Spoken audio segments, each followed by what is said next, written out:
Hello friend, let discover Jainism. इस वीडियो में हम प्राचीन भारत का इतिहास श्रृंखला के अंतर्गत जैन धर्म से संबंधित कुछ क्वेश्चंस और उनके आंसर डिस्कस करेंगे। Let start. जो क्वेश्चन नंबर 1 है कि जैन धर्म के संस्थापक हैं। जो जैन धर्म के संस्थापक हैं वो हैं ऋषभदेव। जैन धर्म में टोटल 24 तीर्थकर हुए हैं, जिनमें ऋषभदेव प्रथम, पार्श्वनाथ 23वें तथा महावीर स्वामी 24वें तीर्थकर हैं।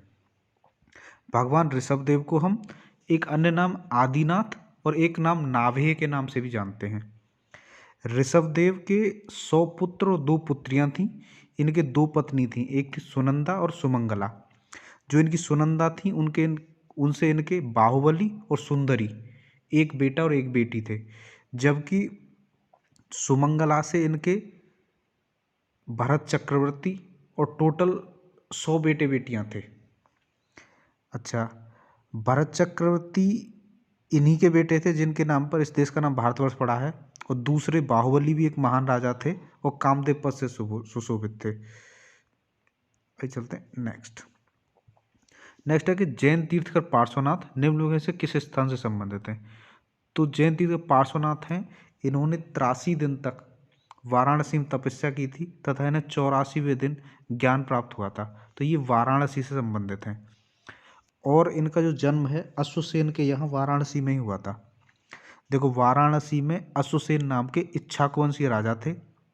उनकी रानी वामा ने पौष कृष्ण एकादशी के दिन महातेजस्वी पुत्र को जन्म दिया, जिसके शरीर पर सर्प चिन्ह था। वामा देवी ने गर्भकाल में एक बार स्वप्न में एक सर्प देखा था, इसलिए पुत्र का नाम भी पार्श्व रखा गया, इसीलिए उनको पार्श्वनाथ। अच्छा, जो पार्श्वनाथ हैं इन्होंने चतुर्वेद संघ की स्थापना की थी, जिसमें मुनि, आर्यका, श्रावक और श्राविका होते हैं, और आज भी जैन समाज इसी रूप में है।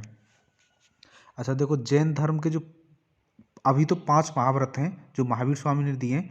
इससे पहले 4 महाव्रत थे, और वो 4 महाव्रत पार्श्वनाथ ने दिए थे। पार्श्वनाथ ने अहिंसा, सत्य, अस्तेय और अपरिग्रह ये दिए थे 4। तो ये 4 हैं, उनको श्वेतांबर फॉलो करते हैं, और जो 5वां दिया महावीर स्वामी ने ब्रह्मचर्य, उसको फिर कुल मिला के दिगंबर फॉलो करते हैं। अभी चलते हैं नेक्स्ट क्वेश्चन है, निम्नलिखित से कौन सा सही सुमेलित है। देखो, आदिनाथ इनका प्रतीक है वृषभ, इनको वृषभनाथ भी बोलते हैं। मल्लीनाथ का प्रतीक है जल कलश। ये आदिनाथ ऋषभदेव ही है जो जैन धर्म के प्रथम तीर्थकर हैं। मल्लीनाथ ये जैन धर्म के 19वें तीर्थकर हैं। इनका प्रतीक जल कलश है, बिल्कुल सही है। इनको लेकर एक थोड़ा विवाद है कि जो दिगंबर हैं वो बोलते हैं ये पुरुष थे, श्वेतांबर है इनको स्त्री मानते हैं, तो ये एक विवाद है। पार्श्वनाथ का प्रतीक सर्प है, बिल्कुल सही है। संभवनाथ का प्रतीक अश्व है। पार्श्वनाथ जैन धर्म के 23वें तीर्थकर हैं, जिनका जन्म वाराणसी में राजा अश्वसेन के यहाँ हुआ था। तो इसमें ये सभी करेक्ट हैं। अच्छा, ये जो संभवनाथ हैं ये जैन धर्म के 3रे तीर्थकर थे, तो इसमें ई ऑप्शन इसका करेक्ट होगा। उपर्युक्त ऑल आर करेक्ट। चलते नेक्स्ट क्वेश्चन है कि महावीर स्वामी का जन्म कहाँ पर हुआ था। तो महावीर स्वामी का जन्म वैशाली के पास कुंडग्राम में हुआ था। ऑप्शन में वैशाली भी है, लेकिन जो एग्जैक्ट आंसर होगा वो कुंडग्राम होगा, यदि कुंडग्राम दिया है तो। देखो, महावीर स्वामी जैन धर्म के 24वें तीर्थकर थे। महावीर स्वामी का जन्म 540 ईसा पूर्व में वैशाली के कुंडग्राम में हुआ था। इनके पिता सिद्धार्थ क्षत्रिय कुल के प्रधान थे, और माता त्रिशला लिच्छवी नरेश चेटक की बहन थी।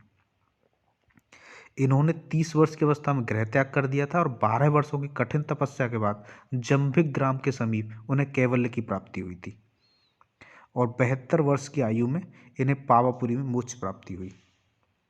अच्छा, कैवल्य बोलते हैं जब इन्हें ज्ञान प्राप्त हुआ 42 वर्ष की अवस्था में। चलते हैं नेक्स्ट क्वेश्चन है कि महावीर जैन की मृत्यु निम्नलिखित किस स्थान पर हुई थी। देखो, महावीर जैन की मृत्यु पावापुरी में हुई थी 72 वर्ष की अवस्था में 468 ईसा पूर्व में। जो महावीर का निर्माण है वो राजगीर के समीप पावापुरी में हुआ था। देखो, 30 वर्ष तक अपने उपदेशों का प्रचार करने के पश्चात महावीर स्वामी आधुनिक पटना के निकट पावा नाम के स्थान पर देहांत हो गया। उस समय उनकी आयु 72 वर्ष थी। उनकी मृत्यु के समय भी उनका धर्म फलता फूलता रहा और आज भी विद्यमान है। जैन समाज के अनुसार महावीर स्वामी के जन्म दिवस को महावीर जयंती तथा उनके मोक्ष दिवस को दीपावली के रूप में धूमधाम से मनाया जाता है। अभी चलते हैं नेक्स्ट क्वेश्चन। नेक्स्ट क्वेश्चन है कि तीर्थकर शब्द संबंधित है। जो तीर्थकर शब्द है ये जैन धर्म से संबंधित है। जैसा कि हमने डिस्कस किया कि जैन धर्म में टोटल 24 तीर्थकर हुए हैं, जिसमें ऋषभदेव पहले, अरिष्टनेमी 22वें, मल्लीनाथ 19वें, पार्श्वनाथ 23वें और महावीर स्वामी 24वें तीर्थकर हुए हैं। तो जैन धर्म में ये तीर्थकर है। Tirthankar is a saviour and spiritual teacher of the dharma. The word Tirthankar signifies the founder of a tirtha. भी चलते नेक्स्ट क्वेश्चन है, जैन तीर्थकर के क्रम में अंतिम कौन था? तो अंतिम जैन तीर्थकर थे महावीर स्वामी। महावीर स्वामी, इनके बचपन का नाम वर्धमान था, इनके पिता का नाम सिद्धार्थ और माता का नाम था त्रिशला। देखो जो 24 तीर्थकर हैं इस प्रेजेंट एज के, वो हैं आदिनाथ, जिनको ऋषभदेव बोलते हैं, आदिनाथ, अजीतनाथ, संभवनाथ, अभिनंदन, सुमति, पदम प्रभ, और जैसे आपका मल्ली, मुनि, सुब्रत, नेमिनाथ, पार्श्वनाथ, महावीर, ये सब हुए हैं। तो चलते नेक्स्ट होता है कौन सा जैन तीर्थकर नहीं है। देखो चंद्र प्रभु एक जैन तीर्थकर हैं, नेमिनाथ भी हैं, संभवनाथ भी हैं। ये नाथ मुनि जैन तीर्थकर नहीं है, तो इसमें मतलब बी ऑप्शन करेक्ट होगा। देखो अगर हम चंद्र प्रभु के बारे में डिस्कस करें तो चंद्र प्रभु के पिता चंद्रपुरी के शासक महासेन के बेटे थे। इनकी माता का नाम था लक्ष्मणा या लक्ष्मी देवी, और दीक्षा के बाद कठिन तपस्या द्वारा चंद्रपुरी वन में चंद्र प्रभु को कैवल्य प्राप्त हुआ। अच्छा, जो संभवनाथ हैं ये तीसरे तीर्थकर हैं। इनके पिता श्रावस्ती के शासक जितारी थे, माता सेना देवी, और दीक्षा के बाद श्रावस्ती में उन्हें ज्ञान प्राप्त हुआ था। अच्छा, जो नेमिनाथ हैं इनको अरिष्टनेमी बोलते हैं, ये 22वें तीर्थकर हैं।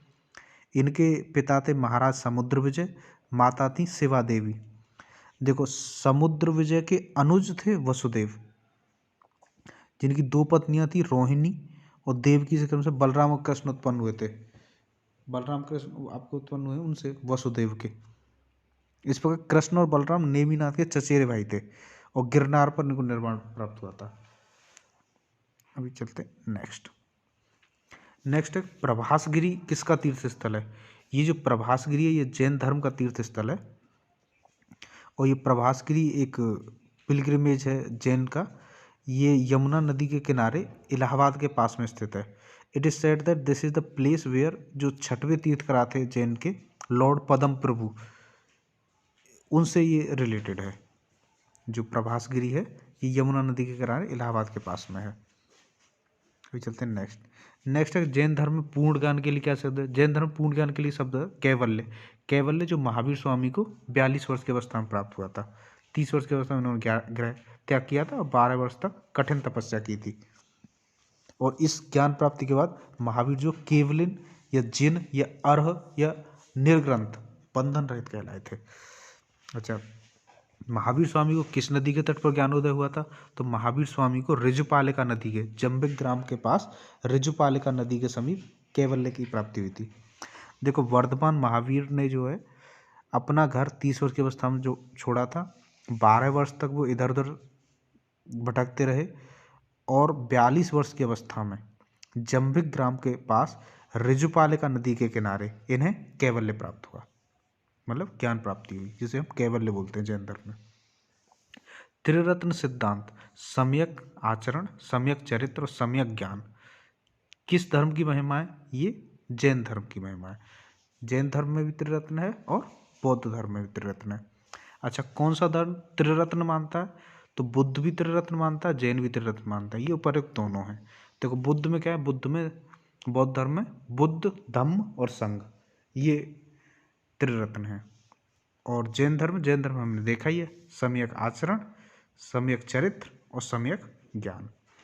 अब चलते नेक्स्ट है अणुव्रत सिद्धांत का प्रतिपादन किसने किया था? तो अणुव्रत सिद्धांत का प्रतिपादन आपका जैन धर्म में है। देखो अणुव्रत सिद्धांत का प्रतिपादन जैन धर्म ने किया। जैन धर्म की 5 मुख्य शिक्षाएं, सत्य, अहिंसा, अस्तेय, अपरिग्रह, ब्रह्मचर्य को अणुव्रत कहा जाता है। इनमें से 4 सिद्धांत पार्श्वनाथ द्वारा दिए गए थे, जबकि अंतिम ब्रह्मचर्य को महावीर द्वारा जोड़ा गया था। महावीर स्वामी जैन धर्म के अंतिम तीर्थकर थे और दुनिया के सबसे प्राचीन धर्म जैन धर्म को श्रमणों का धर्म कहा जाता है। जैन धर्म का संस्थापक ऋषभदेव को माना जाता है, जो जैन धर्म के पहले तीर्थकर थे। तो अभी चलते हैं नेक्स्ट। और ये जो अणुव्रत की व्यवस्था है, ये जैन भिक्षुओं के लिए 5 महाव्रत और ग्रहों के लिए 5 अणुव्रत, ग्रस्तों के लिए 5 अणुव्रत की व्यवस्था है। फिर नेक्स्ट है कि स्यादवाद सिद्धांत है। स्यादवाद सिद्धांत आपका जैन धर्म का सिद्धांत है। स्यादवाद बोलता है कि truth be told, truth is silent. जो सत्य है उसको बताना चाहिए। ये बोलता है कि जितने भी जो जजमेंट होते हैं ना, वो सब कंडीशनल होते हैं, वो कुछ विशेष परिस्थितियों में ही सही होते हैं, मतलब सभी परिस्थितियों में नहीं। ये मतलब इसका स्यादवाद का सिद्धांत है। ये स्यादवाद और अनेकांतवाद आपका जैन धर्म से रिलेटेड है। देखो, जैन धर्म के अनुसार सृष्टि की रचना एवं पालन है। जो जैन धर्म का सृष्टि की रचना और पालन है, ये सार्वभौमिक विधान से हुआ है, ऐसी इसकी मान्यता है। देखो, जैन दर्शन का मानना है कि संपूर्ण विश्व 2 नित्य और स्वतंत्र तत्वों से बना है, जिन्हें जीव और अजीव कहा जाता है। जीव चेतन है जबकि अजीव जड़ है। जैन धर्म के अनुसार आत्मा कहीं है और जीव ब्रह्मांड के हर कण में रहता है। इसलिए जैन दर्शन के अनुसार ब्रह्मांड का निर्माण और रखरखाव सार्वभौमिक कानून द्वारा किया जाता है। मतलब यहाँ आएगा सार्वभौमिक विधान से हुआ है। अभी चलते हैं नेक्स्ट है कि अनेकांतवाद निम्न से किसका कोड सिद्धांत एवं दर्शन होगा। तो अनेकांतवाद ये आपका जैन धर्म का है।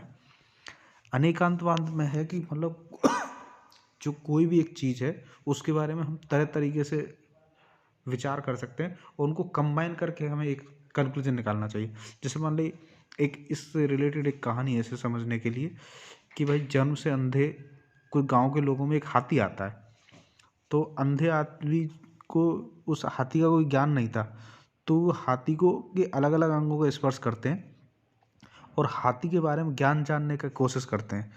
तो जिसने उस हाथी के पैर को छुआ तो उसे वो खंबे की तरह लगा। दूसरे आदमी जिसने पीठ को छुआ उसे वो दीवार की तरह लगा। तीसरा आदमी जिसने सूंड को छुआ उसे वो सांप की तरह लगा। और चौथा आदमी जिसने पैर को छुआ उसे पेड़ के समान महसूस हुआ। और एक व्यक्ति ने कान को स्पर्श किया तो उसे वो कान पंख जैसा लगा।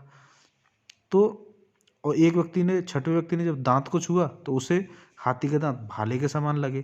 तो इन सभी 6 व्यक्तियों ने हाथी की विभिन्न शरीर को छूकर अपना व्यक्तिगत मत प्रस्तुत किया।